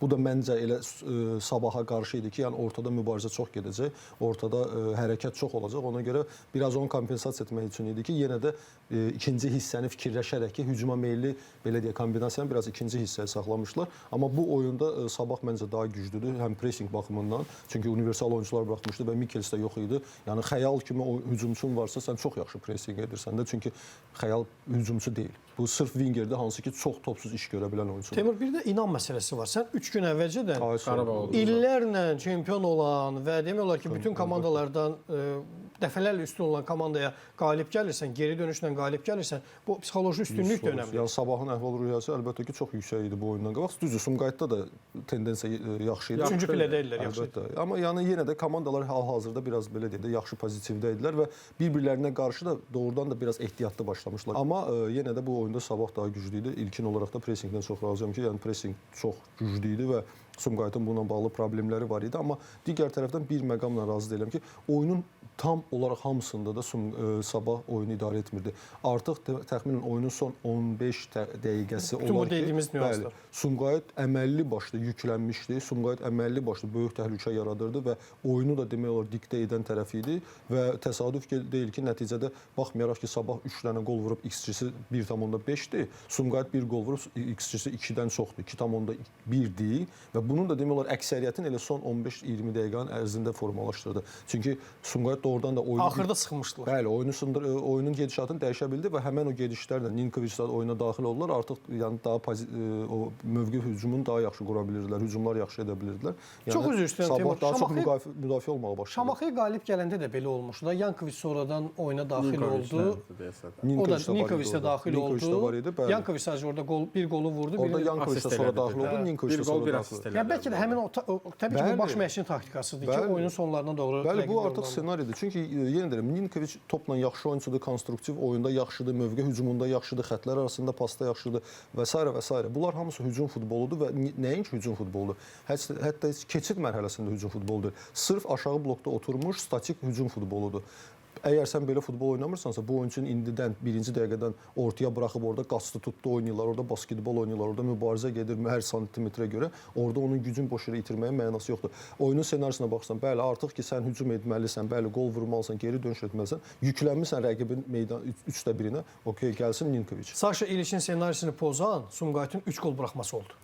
Həmçinin də yenə də pozandan da əlavə sadəcə olaraq Sabahın da yaxşı formada olmasıdır. Sabahın yenə də orta 3 xətt Mən Saşa İliçin prizmasından baxıram da məsələyə ki, yəni o fikirləşib ki, bəlkə də 2 qolda mən 2 qol tapıb oyunu xilas edə bilərəm, amma 3-cü qol müəyyən mənada Sabah qollar vura bilməsəydi və artıq ikinci hissədə istərsəmə Sabah çox yüksək pressing edirdi, ya yorulacaq idi və artıq 60-dan sonra hücum futbolunu gücləndirib 180 dərəcə dəyişəcək. Çevriliş edə bilərsən, amma hal-hazırda vəziyyət elədir ki, Sabahın orta üçlüsü ilə hücum xətti o qədər universal oyunçularla doludular ki, hamısı topla da, topsuz da yaxşıdırlar, hamısı dinamikada da yaxşıdırlar, topda ala bilirlər, əks hücuma da qaça bilirlər, pressing edə bilirlər, bitirə də bilirlər. Yəni ona görə də balansı daha yaxşıdır ən azından. Və bitirə bilirlər deyəndə də yəni də Simic yadıma düşdü. Yəni bu oyunçuda biz çox vaxt bəzən konkretika deyirik. Yəni konkretika bax elə Simic sanki onun təcəssümüdür. Yəni göstərir konkretika nə olan şeydir. Bu oyunçu heç vaxt artıq əski topla hərəkət eləmir. Topa minimal dərəcədə toxunuş edir, topla ən lazımlı yerdə toxunuşlar edir və həmişə final mərhələsində düzgün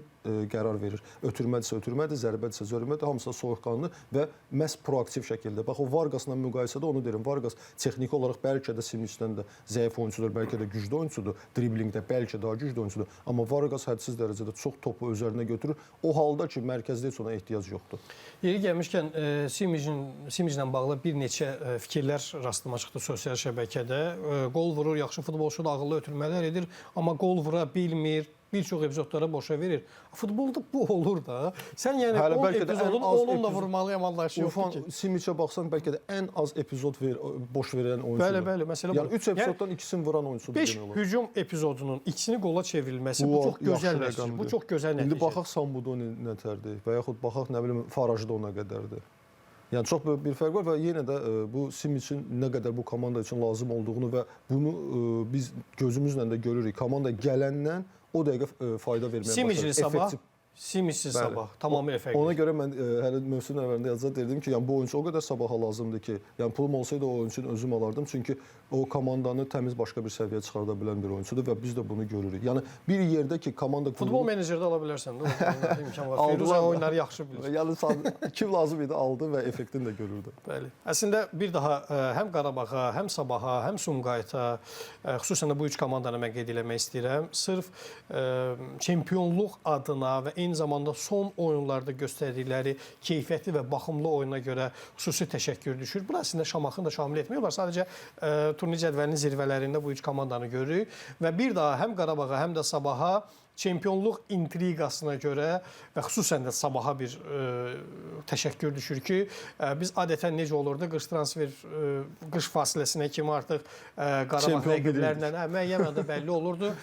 Bu da nədən xəbər verir? Əgər bir çempionatda, çempionluq uğrunda 2, 3, hətta 4 komanda varsa, necə ki İtaliya çempionatı ilə biz çempionatlarda danışanda qeyd eləmişdik, həmin o çempionata marağı artır. Hə, keyfiyyət məsələsi bu tamamilə ayrı bir istiqamətdir. O da bir-birlərini darta-darta o da rəqabətdən formalaşan bir şeydir. Qarabağ Qurban Qurbanov özü dəfələrlə qeyd eləyir ki, yəni burada mütəxəssislərin də Qurban Qurbanovun da yəni dediyi məsələdir. Düşün ki, sən çıxırsan Chelsea-lə oynayırsan, Ajax-la oynayırsan, Eintracht-la oynayırsan və sonra birdən-birə gəlirsən çox zəif, səndən də çox zəif komandayla qarşılaşırsan. Futbolçu oradan nə öyrənəcək? Əlbəttə.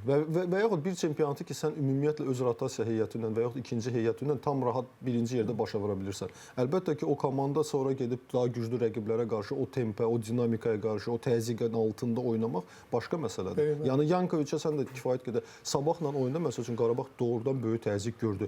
Əsas heyəti ilə çıxmışdı və demək olar ki, Çempionlar Liqası səviyyəsinə yaxın təzyiq gördü. Və belə oyunlardan çox olmalıdır ki, bizim komandalar tək Qarabağ deyil ki, sabah bizim 3 dənə top klubumuz olacaq, 4 dənə olacaq. Onlar da Avropa arenasına çıxanda oradakı təzyiqə, oradakı o sürətlərə heç olmasa biraz da yaxın olsun. Bir sözlə, inkişafın qızıl qaydalarına nəzər salsaq, birinci qayda sağlam rəqabətdir. Şahmatın da əsas prinsiplərindən biri odur ki, güclü olmaq üçün özündən güclülərlə oynamalısan. Yəni bu da bir növ ona aiddir ki, bəli, rəqabət olan yerdə inkişaf daha sürətli gedir.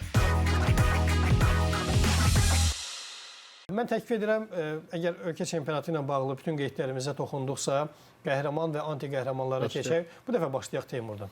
Məndə qəhrəman Yankoviç idi, Qarabağdakı Yankoviçi nəzərdə tuturam. Çünki komandanı xilas elədi, demək olar son dəqiqələrdə idi artıq. Qol vurdu. Qarabağ üçün bu qalibiyyət də vacib idi. Baxmayaraq ki, Qarabağdır, bəllidir, amma bundan qabaqki turdakı nəticəni nəzərə alsaq, qalibiyyət vacib idi. Ona görə Yankoviç məndə qəhrəmandır. Olavale Dayeni məndə Karvandan anti-qəhrəmandır. Çünki mənə elə gəlir ki, o epizodda biraz səliqəli, biraz səbirli oynasaydılar, penalti olmayacaqdı və Karvan da Neftçidən xal qopardıb gedəcəkdi. O epizodla bağlı bayaq da dedim, yəni doğrudan çox səliqəsiz oynadı. Mənim qəhrəmanım isə Simicdir, Veliko Simicdir sabahdan. Anti-qəhrəmanım da həmin oyundan Aleksa Yankoviçdir. Çünki ötən turların birində onu qəhrəman kimi də seçmişdim, elə Şamaxı ilə oyunda göstərdiyi oyuna görə. Amma bu dəfə o epizodda məncə qırılmalı idi. Hətta ondan sonra da, əvvəl də sonra da bəzi epizodları fürsəti əldən verdi. Yəni günündə deyildi ki, anti-qəhrəman seçməyimin səbəbi həm də odur ki, mən Yankoviçdən daha çoxunu gözləyirəm, çünki onu bizə göstərə bilib.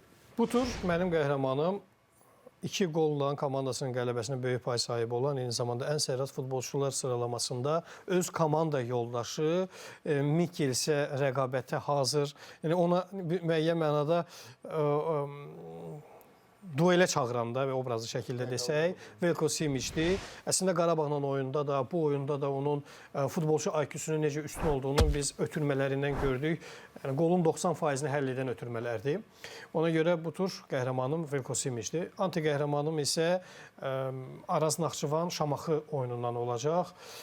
Orada da Karim Rossini qeyd eləmək istəyirəm. Çünki onun səhvindən sonra Araz Naxçıvanın qurduğu hücum 2 ötürmə ya 3 ötürmədən sonra artıq qola çevrildi. Sırf o top itkisi Karim Rossiyə yaraşmadı. Ona görə anti qəhrəmanım Karim Rossidir. Müəyyən mənada Şamaxının da oyununda sınma nöqtəsi oldu həmin epizod. Sarıdan anti qəhrəmanım da Rossidir. Belə dostlar, təşəkkür edirəm hər birinizə. Çox sağ olun. Sonda isə artıq yavaş-yavaş sağollaşırıq, hörmətli tamaşaçılar. Bir daha hər birinizə təşəkkür edirəm ki, vaxtınızı, diqqətinizi ayırıb bizi izləyirsiniz. Dostlar, bizi müxtəlif sosial platformalarda izləyə bilərsiniz. Həm Instagram, həm TikTok, həm də Facebookda. Bütöv şəkildə isə İctimai Televiziyanın YouTube kanalında izləyə bilərsiniz. Linki isə Facebookda Oftop səhifəsini izləyərək orada paylaşırıq, tapa bilərsiniz bizi. Sizə də təşəkkürlər, tamaşaçılara da minnətdarlığımızı bildiririk. Özünüzdən müğayət olun. Sağ olun. Sağ olun. Hələlik.